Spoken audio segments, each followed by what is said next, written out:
Hey, everybody. Welcome into another episode of Corn Culture, where we're diving into some local stories. We're trying to get to know who are the great people of Southeast Nebraska. Well, I have a very special personal guest here. I have Mary. Is that your name? Yes, I believe so. That is her name. Mary, who are you named after? Mother of God. Hey.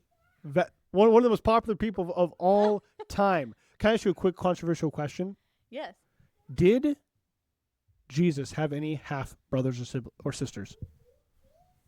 That's a good question. It's a tough question. Possibly. She says possibly. So here, live on Corn Culture, I have a devout Catholic diverting from Catholic teaching. No, I'm joking. It is a question that has divided a lot of us. Did Jesus have half siblings? Was James the half brother of Jesus? I don't know. The verdict's out. I guess when we get to heaven, we'll have to ask her. She'll have to ask her namesake. So anyway, Mary and I and my family go way back. She is a great friend of my wife, Cheyenne. Right? Where did you guys meet? We actually met through my husband, Marshall. It was our homecoming, I believe. Mm-hmm. And she was there as a guest there at the homecoming, and that's kind of she was pretty good friends with Marshall first, and I kind of just stole her away from Marshall. And my wife was in your wedding, correct? Yes, she was. She was one of my bridesmaids, and I was. Yeah, it was great. No, I want you to tell it. So, tell the story about how you are responsible for my wife and I getting married. Oh yes, I forgot about this. Well, at our wedding, I guess I should claim some credit for it. I think so. I threw our bouquet, and guess what? Guess who was the one to catch it? It was Miss Cheyenne. Yes, my wife caught the bridal bouquet, and then I was bound by the laws of God to marry my wife. So I'm basically the reason why you guys got married. So essentially, you're welcome. Thank you so much. Yes. So I wanted Mary to hop on Corn Culture today because I wanted to ask her a couple questions, because living in a culture where, family, work, a lot of things are changing. I mean, a lot of things are different than they were 10, 20, 100, of course, a couple centuries ago. So tell me about your story. You got out of high school. What'd you do over the next few years?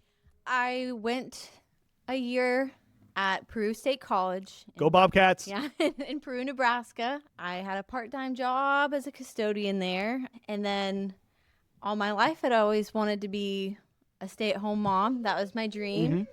But I thought that wasn't really, at first I thought that wasn't really what I was going to be able to do right away. So I was going to school to be a kindergarten teacher or so. And one day I just decided that's not what I want. All I want to do is be a stay-at-home mom. And so I decided to drop out of college and did the stay-at-home wife thing for about a year. And then we got pregnant with our first daughter, Adeline. And it's just, the rest is history. I have no regrets. It's been amazing ever since. So. Yeah, so I have a few questions about that journey, because there's a couple, portions, couple chapters in your story where, it definitely subverts people in today's day and age. So first off, you get out of school, a part-time custodian. Now, in today's day and age, a lot of people, they'd rather be, and this is how I feel, they'd rather be unemployed than have any job whatsoever. Because a lot of people do have this attitude that this is so below me. This is so whatever. I mean, they won't do anything. In my opinion, I was raised where you should always have a job, no matter what. I mean, you got to find something to do. Yes. Would you agree with that? Is that how you were raised? I agree. And I mean, I'm one of those people I'm not too good for any kind of job. To me, every job has a purpose. Somebody has to do it.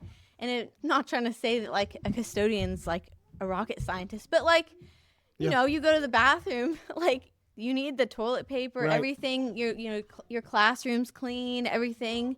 So I mean, every job has its importance, no matter how glamorous it is. I agree. Yeah. So, and I think that's why a lot of us are in the position we are today. A lot of people, whether our economy, a lot of people that we meet every day in today's day and age, where they just won't work, or something, and then they complain about this being a problem and I don't have this or I don't have that. But I mean, we got to remember is everyone was 16, 17 years old and had to work the drive-through or had to sack the groceries or push the carts. And that's just your starting point. And it should be only your starting point. And then you can kind of, move on with life and do something you want. And then you kind of wait to hear God's voice and see what he's calling you to do. And so you did that. And then you realized that, you maybe want to be a stay-at-home mom. Maybe you want to do that. And so how did that start off? How did you feel? What was the calling like? It just was as simple as whenever I was around any babies or anything, I was just like, I want one of my own. That's what I want. I mean, to raise your own babies, I mean, how much more of a blessing could that be than to stay home with your babies, teach them the right morals. That's the other thing is I just don't know what they're teaching in schools these days. Like I just don't know.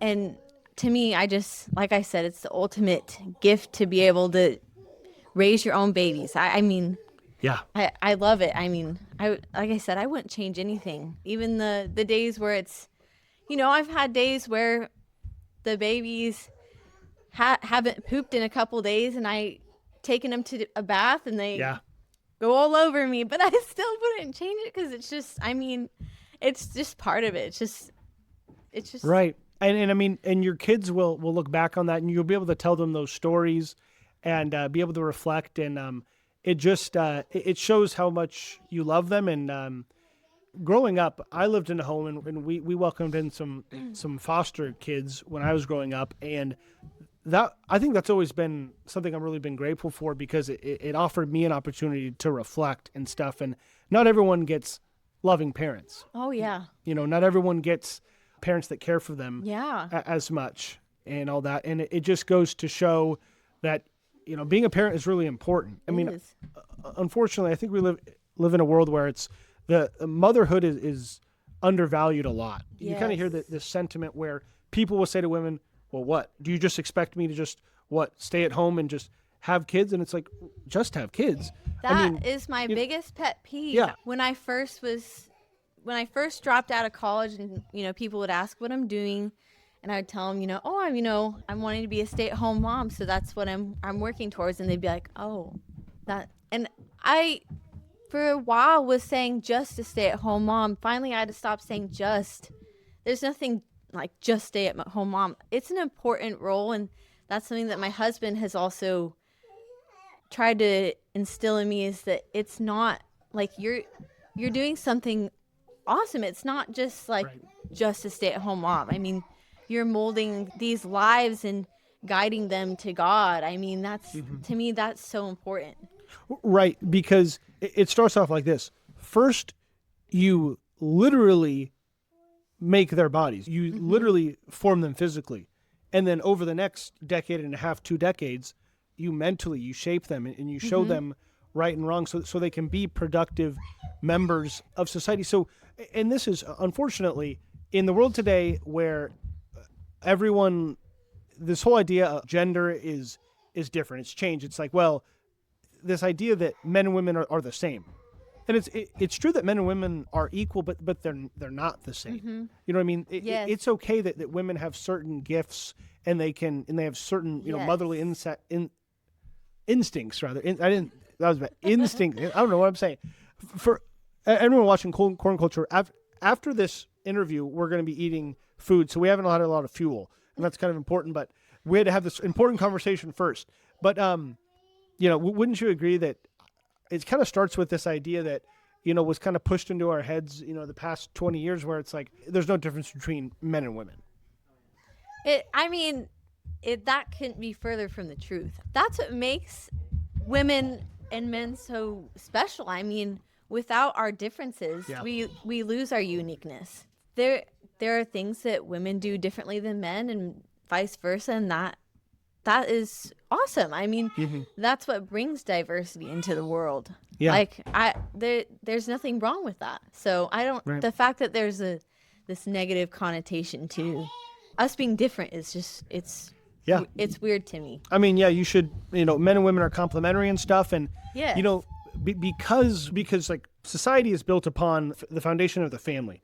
But if you lose the idea of marriage, and then you lose the family, and then it just makes civilization essentially crumble. It makes life a lot harder. And it just, it's not part of God's plan for the family to fail like that. So I hope we do someday live in a world that goes back to more women that take pride in, their family. And there's nothing wrong with women working or having a part-time job. No.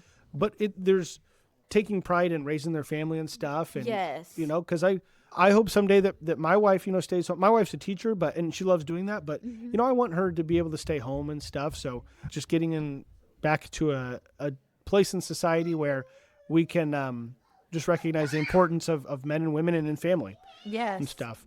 Yes, absolutely. I mean, that is really what's so special about life, is having people you can care about and love. I agree.